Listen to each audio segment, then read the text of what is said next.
बाबा 1940 के बाद वृंदावन और नैनीताल में ही अपने भक्तों से मिलते रहे।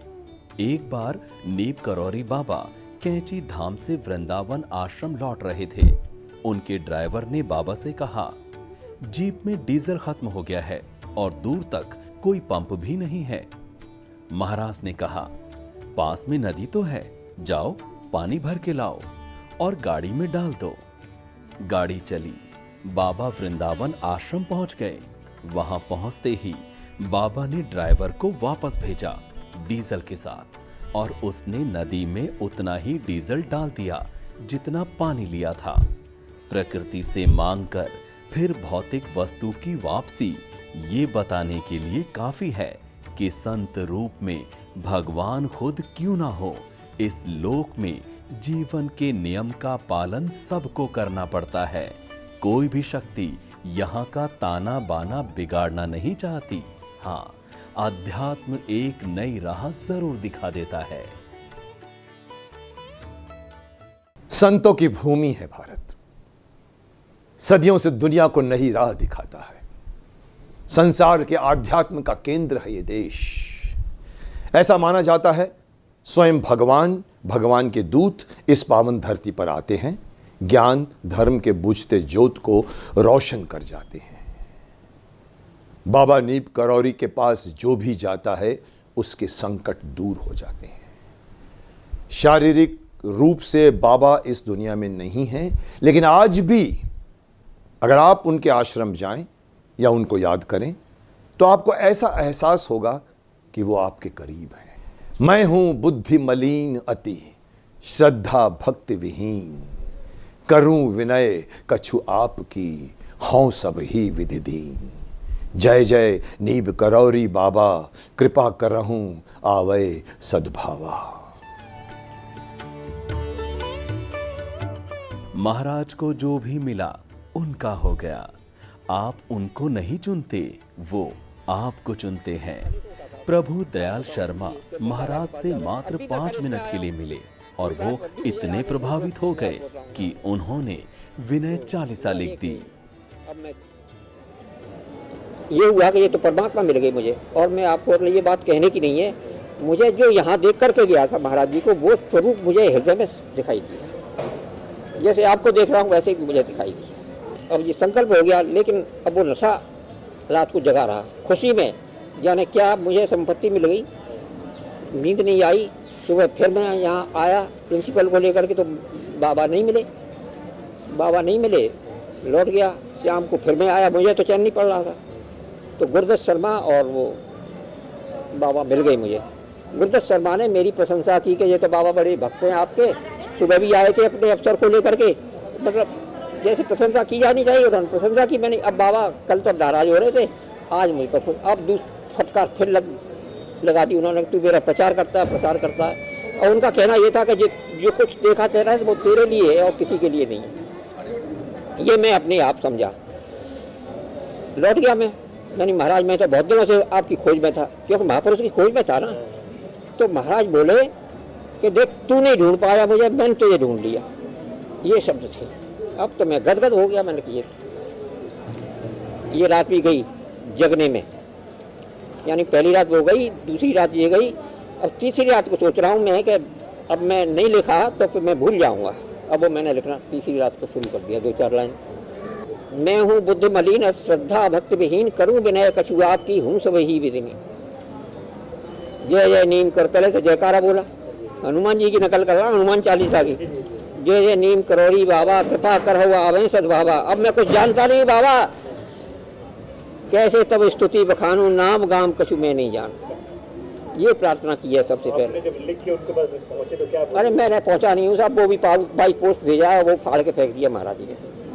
और भवानी जो इस समय लखनऊ में पुजारी हैं, वो उसको झाड़ बहार रहे थे कमरे को, तो कूड़े कटकर में जो और भक्तों ने लिख करके भेजे थे उनके भी कागज फटे हुए, वो कागज़ के साथ ये कागज़ भी उनके पल्ले पड़ गया। तो उन्होंने कहा ये काम की चीज़ है, उन्होंने बताया, मैंने इसको छपवा दिया जो करके।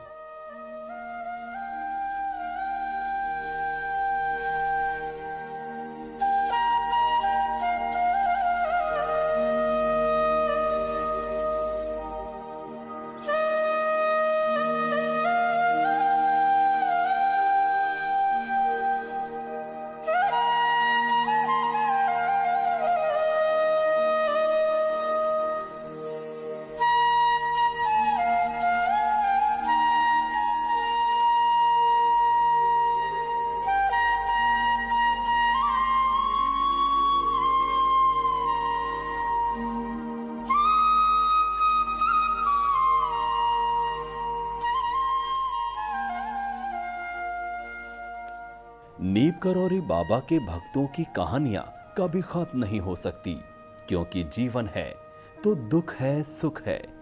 और जब हम संकटों में घिरते हैं, दुनिया हमें दुत्कारती है, हम आकाश से पाताल में पहुंच जाते हैं। लेकिन जब ज्ञान का प्रकाश अपनी ओर खींचता है तो इंसान को दुखों से मुक्त कर देता है।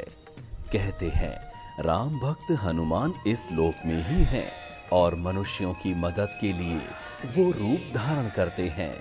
बाबा नीम करौरी महाराज को उन्हीं का अवतार माना जाता है।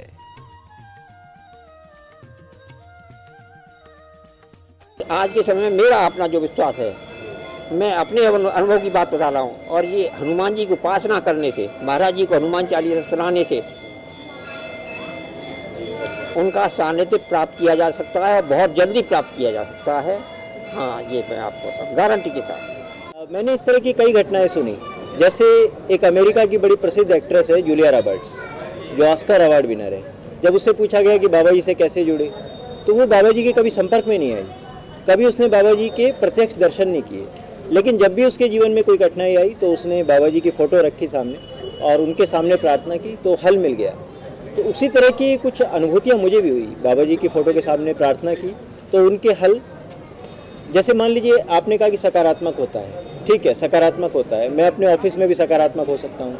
लेकिन जब बाबा जी की फ़ोटो सामने रखते हैं, उनसे प्रार्थना करते हैं, उनसे प्रेयर के मूड में होते हैं, उनसे मेडिटेशन के मूड में होते हैं, तब भीतर कुछ ऐसे समाधान सूझते हैं, तो वो लगता है कि वो बाबा जी की चेतना ने उन समाधानों को हमें दिया है। संतों का जीवन, उनका अस्तित्व एक अलग स्तर पर होता है। वे दूसरे के कर्मों को अपने ऊपर ले लेते हैं। कई बार ये कर्म रोगों के रूप में अभिव्यक्त होते हैं, लेकिन प्रकृति भी ऐसे महापुरुषों की रक्षा करती है, क्योंकि वे ईश्वरीय शक्ति का माध्यम बन जाते हैं। ये रोग उनके मानसिक और आध्यात्मिक अनुभूतियों में कोई परिवर्तन नहीं लाते, क्योंकि ये उनके कर्मों का फल नहीं होते। भक्त जनों के कष्टों और कर्मों को वे अपने ऊपर लेकर दैवीय कृपा के अवतरण का माध्यम बन जाते हैं। एक बार हम जब छोटे थे, 2 इयर्स के, तो अंदर शयन कक्ष है, तो महाराज जी ने कहा बेटा मेरे को टॉफ़ी खिला दे। तो मैं 5 पैसे ऐसे कम्बल के नीचे से निकाल लाई। कहते बेटा टॉफ़ी तो बहुत अच्छी लग रही है, चोरी के पैसों की। मैंने महाराज जी अच्छी लग रही है, पर मम्मी से मत कहना, पिटाई होगी। अच्छा, तो मैं कहे नहीं कहूँगा। मेरी मम्मी से कहते बहन आज मेरी बेटी ने मेरे को टॉफ़ी ला के खिलाई है 5 पैसे की, संतरे वाली, बहुत अच्छी है। मम्मी ने कहा अच्छा। तो फिर मैं इशारे कर रही ऐसे कर, जैसे बच्चे डरते हैं ना इस तरह से। फिर महाराज जी ने कहा बेटा एक कंबल उठा लो वहाँ से, शयन कक्ष में से कंबल उठा लो। मैं जैसे ही कंबल लेने गई, जैसे मैंने कंबल ऐसे किया, ऐसी करेंसी की गड्डियाँ कंबल के नीचे जो मेरे परिवार में किसी ने नहीं देखी थी, अनगिनत करेंसी गड्डी। और वहाँ महाराज जी कहते हैं बेटा एक उसमें से नोट निकाल ला। मैंने नहीं महाराज जी, आपने मना किया है ना, चोरी नहीं करनी है। तो इसलिए मैं वहाँ से मतलब वो ध्यान मेरा अलग कर दिया उन्होंने कि ज़िंदगी में कभी पैसे चोरी नहीं करते हैं। तुम हमसे प्रेम करते हो तो हम भी तुमसे प्रेम करते हैं, तभी हम तुमसे मिलते हैं।